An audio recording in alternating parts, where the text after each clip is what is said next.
Le président Michel Martelly, qui se trouve actuellement en Espagne dans le cadre du 22e sommet ibéro-américain, a adressé un message à la nation dans lequel il a fait part des prouesses des héros de l'indépendance à l'occasion du 209e anniversaire de la bataille de Vertières ce 18 novembre. Évoquant ses réalisations depuis son accession à la présidence, le chef de l'État a vanté les performances de la deuxième rentrée d'octobre qui a permis à plus d'1 million d'enfants de 6 à 12 ans de bénéficier de scolarisation et de transport scolaire gratuitement. Il s'est réjoui aussi de pouvoir restaurer toutes les institutions prévues dans la Constitution. Et en ce qui concerne la question des forces armées d'Haïti, le chef de l'État a fait part de sa volonté de la remettre sur pied en faisant allusion notamment à la création du ministère de la Défense nationale et aux 10 jeunes haïtiens qui reçoivent actuellement une formation en génie civil dans des écoles militaires en Équateur. Il informe que 30 autres emprunteront la même direction en janvier prochain. C'est ça que fait, moi déterminé pour mettre force publique là en place pour sécurité avec la paix qu'a blayi dans tout pays. Pour les gens qui gagnent l'argent, pas peur venir investir pour nous retirer petit peuple là dans le chômage, dans le grand goût, dans le fait noir, dans la misère et l'ignorance. Les gens qui comptent la paix et la stabilité, c'est l'ennemi démocratie. Les gens qui comptent la paix et la stabilité, c'est l'ennemi développement. C'est l'ennemi pays. C'est l'ennemi peuple. C'est celle dans la paix et la stabilité n'a pas mettre pays sous rail développement. Les ancêtres nous yo te bay sans yo dans bataille pour ban nous liberté ak un pays indépendant. Nous-mêmes veut dire nous devons faire la paix pour nous construire démocratie dans un état de droit côté gain justice ak respect yon pour l'autre. Moi pas jamais bouquet répéter. C'est dans route ancêtres nous yo te tracé pour nous chercher chemin victoire peuple là. Et pour ça, nous devons gagner un état fort. Moi je veux dire un état qui n'a avantage tout le monde. Cap bay résultat et cap mettre au service intérêt peuple là. Oui. Nous voulons un état cap combattre corruption, cap créer job et cap permettre jeunes de réaliser rêve yo dans respect et dignité. Différence nous pas doué diviser nous. Li doit au contraire enrichir pour nous voir une force et lumière pour nous construire ensemble un Haïti ça que nous tout a privé. Dans même l'esprit unité qui te permet aux ancêtres nous réaliser victoire. Vertières. Victoire ça que n'a célébré aujourd'hui. M'a demandé pour nous mettre tête nous ensemble. Pour démocratie pas tourner une âme ni un instrument pour nous craser l'autre. Mais pour nous faire tourner uns outils pour nous reconstruire pays nous dans la paix, dans la sécurité, dans envoyer tout le monde à l'école, dans bailler tout le monde manger, dans créer opportunité pour bailler monde travail pour Haïti qui a changé tout bon. Le commissaire Lucman Delille annonce la tentative de récupération de la mort d'un criminel de droit commun vendredi dernier par le mouvement des étudiants. Le commissaire du gouvernement de Port-au-Prince, qui reconnaît aux étudiants le droit de manifester, déplore cependant que leur mouvement soit infiltré par des casseurs qui n'ont aucun rapport avec l'université. C'est des gens qui semer la terreur, troubler la paix publique, empêcher les gens de bien et circuler le pays. Ça n'a rien à voir avec la question d'étudiants. L'histoire pays, c'est comme ça toujours. Vous comprenez? Et toujours des gens spécialement si ça y a pour faire. Vous comprenez? Donc, veillez des moments pour profiter. Même gens, là, les gens qui t'a arrêté la semaine passée, et il y a là-dedans qui c'est les gens qui vendent bonbons avec Tampico. Et qui pas gagné pour étudiants, mais qui viennent entrer dans le mouvement pour venir caser machine gain, c'est machin de canne. Bon, sauf que nous-mêmes, constitution reconnaître que tout citoyen a le droit pour manifester, pour dire ça ne pas faire au plaisir. Mais ça doit se faire sans roche, sans bâton, sans couteau, sans arme. Et depuis qu'il y a casse, il y a violence, ça veut dire que nous parlons de mouvement pacifique. Vous comprenez? Et je pense qu'il faut étudier veiller à cela. Parce que les étudiants, c'est mon gars à l'école et qui formé c'est des juristes, des médecins, des sociologues, des psychologues en formation. Donc, il ne faut pas quitter mon vite tenir image, faire comprendre comme si m'dadou, bagay k'ap fait là, c'est eux k'ap fait. Il faut faire une démarcation claire contre les gens qui fait vagabondage et puis pour montrer que ce n'est pas eux-mêmes k'ap fait. La Direction nationale de l'eau potable et de l'assainissement, la DINEPA, de concert avec ses partenaires, a procédé le week-end dernier à l'inauguration du projet eau potable et assainissement dans la commune de Marigot, dans le sud-est. Le projet, financé par l'Agence espagnole de coopération internationale et de développement à hauteur de 7 millions de dollars américains, a été exécuté conjointement par le Programme des Nations Unies pour le développement, la Direction nationale de l'eau potable et de l'assainissement, en coordination avec le ministère des Travaux publics, Transports et Communications. Désormais, les habitants de Marigot et de ses environs ont accès à l'eau potable. Et pour marquer ce grand événement, une cérémonie spéciale a été organisée dans cette commune. Je procède officiellement à l'inauguration de ce grand projet qui a été financé par la RUCIL, le PNUD et exécuté par la DINEPA. Ce projet, financé par l'Agence espagnole de coopération internationale et de développement à hauteur de 7 millions de dollars américains, a été exécuté conjointement par le PNUD et la DINEPA en coordination avec le ministère des Travaux publics, Transports et Communications.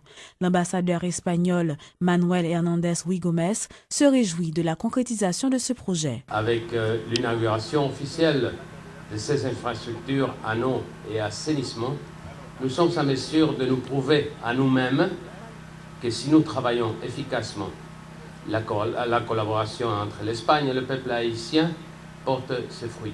Vous avez l'opportunité d'améliorer la vie quotidienne de vos communautés, de vos enfants. Ne la gaspillez surtout pas. Nous serons toujours à vos côtés, nous serons prêts à vous aider, mais la responsabilité pour obtenir un meilleur avenir pour vous, tous, reste sur vos épaules. Dans son discours de circonstance, le directeur général de la DINEPA, Lionel Joseph Duvalsin, a salué l'aboutissement de ce projet qui a duré 7 ans et qui permettra de desservir plus de 70 000 personnes vivant dans cette commune du département du Sud-Est. Mettre de l'eau potable à la disposition d'une population est l'un des meilleurs cadeaux que l'on puisse lui offrir. Car, ce faisant, on la met à l'abri de toutes sortes de maladies d'origine hydrique. Ce projet a aussi touché à l'assainissement, car désormais, plus de 1600 familles sont dotées de latrines. Près d'une vingtaine de blocs sanitaires ont été répartis entre écoles et lieux publics, empêchant ainsi toute défécation à l'air libre, si néfaste pour la santé publique. Les bénéficiaires, eux aussi, n'ont pas caché leur satisfaction. Ils affirment qu'ils seront moins exposés à des maladies telles que le choléra. Projet ça va permettre la vie sanitaire population ville Marigot à améliorer. Là nous connaissons depuis 4 ans, c'est de l'eau qui pas répondre à conditions hygiène que moun Marigot te qu'on a servi. Ça te qu'on la cause que nous gagnons choléra, gagnons typhoïde, gagnons toute infection que moun prend dans l'eau. Grâce à projet ça, population pas en danger encore. Notons que bien avant l'installation de ce système d'adduction d'eau potable dans cette région, l'accès à l'eau potable était un grand défi pour les habitants. Les responsables du projet USAID Winner ont présenté ce lundi un plan d'aménagement du bassin versant du cul-de-sac aux membres du gouvernement haïtien et représentants d'autres secteurs de la vie nationale.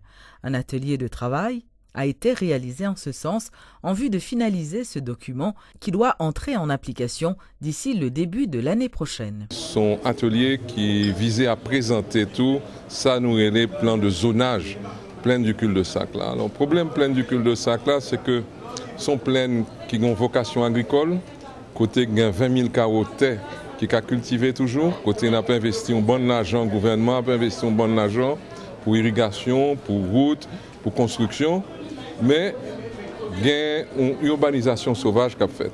Et faut nous font limite entre côté au cas construit et qui zone côté nous pourra faire production agricole seulement. Et ça très important. Quelle action concrète qui va le poser dans le cadre? Donc là, je dis, nous proposons un plan. c'est-à-dire un plan avec une projection spatiale et une image. Nous montrer exactement qui côté pour nous faire ligne entre production agricole là et puis zone urbaine. Après ça, nous pourrons descendre souterrain, consulter maires, consulter population, associations paysannes, société civile, pour nous finir le plan. Et puis après ça, on a proposé mairie pour prendre des arrêtés municipaux et intercommunaux pour mettre le plan en œuvre. Et puis, l'année prochaine, pour toute bagaille finie et que nous commençons à exécuter le plan ça. Le gouvernement a lancé conjointement ce dimanche les programmes Timaman Chéri et EDPEP dans la commune de Hinche dans le Haut-Plateau central. Prenant la parole en la circonstance, le directeur du FAES, Klaus Eberwein, a indiqué que plus de 8000 personnes ont pu bénéficier de ce programme rien que dans le département du centre. Il a par ailleurs fait remarquer que 40 000 autres familles ont été touchées par ce programme dans les 10 départements du pays. La première fois que le programme ça, ni pour Timaman Chéri, ni des peuples, il vient dans le plateau central. Donc le président et le Premier ministre tient à ce que nous fassions plusieurs événements pour atterrir le programme ça. Donc là, nous ne sommes pas dans le cadre d'urgence encore, nous sommes dans le cadre normal de programme et des peuples et programme Timaman Chéri. En même temps, nous événement ça fait là, nous faisons dans le département nord-ouest tout. Côté que dans Jean Rabel et dans Port-de-Paix, nous avons deux événements qui sont faits en parallèle en même temps. Nous avons 8000 petits mamans chéris que vous mettez dans le programme à travers 34 écoles. Nous dans l'école Immaculée Conception là en firmé. Et donc nous venons dans une population centenaire. Actuellement, avec 8000 ça que nous faisons là, nous prenons à peu près à 39 000 et à travers le pays. Donc on dit que là, que tout le pays a couvert au niveau départemental. Nous ne pouvons pas arriver dans toute commune, dans toute section communale. Mais l'objectif là, c'est ça, c'est arriver de tout côté que une population défavorisée, population vulnérable. Le programme ça, c'est pour la population vulnérable, ce n'est pas pour les grandes villes vraiment. Donc c'est ça qu'il faut que là, nous Hinche. Mais 3 cas qui sont là, c'est dans la section communale là que nous sortis et en dehors ville là. Lancement ce lundi du projet Surveillance citoyenne des pouvoirs publics initié par le Centre pour le développement et le respect des droits humains. Ce programme vise à inciter les citoyens à davantage d'implication dans la vie politique. S'étalant sur une période de 12 mois, ce projet va d'abord se concentrer sur les communes de la Croix-des-Bouquets et de Cité-Soleil. Ce programme est financé à hauteur de $55 000 américains par la Fondation nationale pour la démocratie, une ONG basée aux États-Unis. Le projet ça est visé pour entraîner une équipe citoyenne pour connaître exactement et qui ça doit faire dans la communauté pour surveiller. Dans l'actualité internationale, les bombardements israéliens sur Gaza ont continué lundi, ainsi que les tirs de roquettes sur Israël, mais avec moins d'intensité, à la veille de la visite du chef de l'ONU à Jérusalem et d'une délégation arabe dans le territoire palestinien. Les raids aériens israéliens ont fait lundi 23 morts, portant à plus d'une centaine le nombre de tués en 6 jours d'offensive, selon des sources médicales à Gaza. Haïtiens voté et oublié, nous yo voté yo quitté. En pile fois autorité ont profité de ça pour pas faire rien, mais li pas rendre service à autorité, les pas gen moun qui toujours mandé au compte, pas gen moun qui fait ouais clair qui ça a fait comme travail. C'est ça nous voulons faire, nous voulons commencer petit avec ça et nous espérer dans jour qui venir, dans année qui venir, va gagner des groupes qui va couvrir en plus large et proportion côté jusqu'au président de la République, Premier ministre, a bien des gens qui surveillent, qui dit yo te fait tant voyage, yo te fait tant intervention, yo te fait tant discours, mais qui ça a été dit là-dedans, ça va permettre que l'autorité fait travail plus bien, les yo clair des citoyens qui suivent le travail.